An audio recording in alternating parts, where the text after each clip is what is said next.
काल आमचे दैवत सुशीलकुमार शिंदेसाहेब, सोलापूरच्या लोकप्रिय खासदार माननीय प्रणिताई शिंदे यांच्यावर सोलापूरच्या शिवसेनेचे उपनेते शरद कोळी यांनी एकेरी भाषा केली व त्यांच्या गाडीची तोडफोड करण्याची भाषा केली।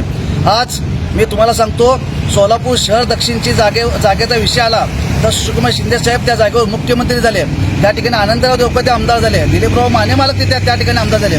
दक्षिण जागा आमची असताना सुद्धा आम्ही सर्व लोक शांत होतो, परंतु काल तू जी भाषा या शरद्या कोळीने केली त्याला मला एक सांगायचं आहे। एकीकडे उद्धव ठाकरे एक सज्जन माणूस शिवसेनेचं नेतृत्व करतो आणि असल्या या फालतूक माणसाला शिवसेनेचा उपनेता केला आणि उद्धव एक प्रकारे बाळासाहेब ठाकरेंच्या विचाराचा एक प्रकारे अपमान झालेला आहे। तिकडे सोलापूरमध्ये निष्ठावंत सैनिक असताना अशा या खंडणीखोर ते पैसे देऊन तिकीट विकत देणाऱ्या या माणसाला आपण उपनेता केला।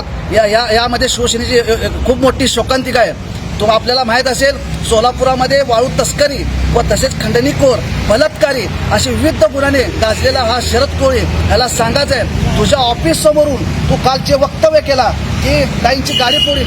मी तुला आज सांगतो, तुझ्या ऑफिस समोरून मी आज बोललोय, तुझी गाडी ज्या दिवशी त्या ऑफिस समोर थांबेल त्या दिवशी तुझी गाडी फोडल्याशिवाय हा युवक काँग्रेसचा कार्यकर्ता शांत बसणार नाही।